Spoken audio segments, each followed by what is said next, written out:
copy their monetization, you can also copy their product market fit, their strategy to get there. So one of the common rules out there that people try and hit on, I mean, it's not always something you can actually hit, is the 80-20 rule.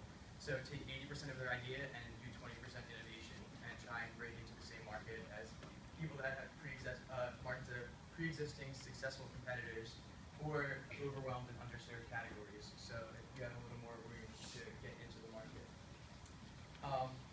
And then there's some indicators of product market fit. It's really different for everyone, but with Scholly and in the ad space, we've seen this is what our investors have been looking for. So daily and monthly active users, organic growth rates in terms of downloads. They like to see once you get to a place, they like to see a steady growth. The 1 in 30-day retention rates, and it varies depending on the actual product. If it's very consumer-based and something that's a social network, they want to see at least like, I'd say something in the range of like 40 over a week period. And then the path to 100K users, which isn't always the easiest to get to, but is usually considered the turning point for organic growth. Yeah, so I'm going to start with a case study on Scholly. The funny thing is, I was going through this as I realized this is actually most of the things that we pitch to our investors. So you can see where the product market fit comes into it. But so really, we first started with our problem. The total cost of undergraduate programs is extremely high, as you can see, starting around $30,000 for private colleges, and then there's the difference of state resident and out-of-state students between $8,900 and $22,000. And we spent a lot of time doing market research. Chris was doing this for about 6 years by the time we came up with the idea. He had helped hundreds of students by himself. And there's just, we ended up finding there's $100 million in unclaimed scholarships out there. They're not marketed well, it's outdated, ineffective.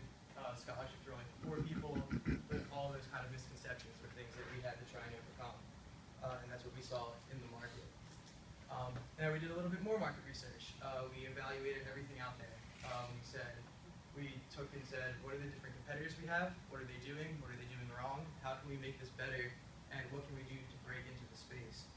One of the main things we found is no one had a mobile offer, and a lot of students would be really interested in using mobile phones instead of their website. How can anybody in this era offer 17 minutes to get a result? Yeah, exactly. That's mind-blowing. I mean, yeah, and mismatches in the first 20, and Yeah. I mean, that's your first introduction to the user.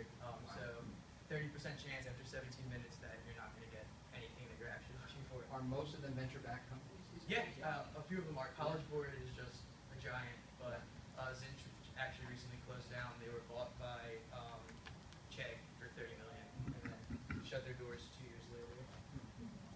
But then we ended up coming to validation, and this is what investors are super interested in. But this is also that last part of how do you know what are your indicators of product market fit.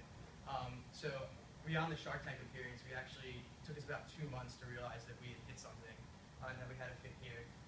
Over the last 2 years, we've secured a partnership with College Board, the largest education company in the world. We have endorsements from Coca-Cola. We have corporate sponsors, Ernst & Young, Saxby's. We're actually in the running for Entrepreneurs of the Year for Ernst & Young. Cool. And is Ernst & Young a sponsorship, which is a corporate social responsibility initiative? Yeah. So they have like a Gear Up type program. Big Brothers Big Sisters, Geek Magazine. So I mean, these are the kind of things to look for. I mean, just besides general press, that like you're hitting your market targets. And you launched when specifically? It was May 2013, so it's been 2 years now. Okay. Yeah, our first big press came from USA Today about 3 months after we launched, after we did a partnership with Drexel. Okay. But yeah, so. But then, very impressive. Yeah, it's been exciting. Took a long time to raise that. We're here now.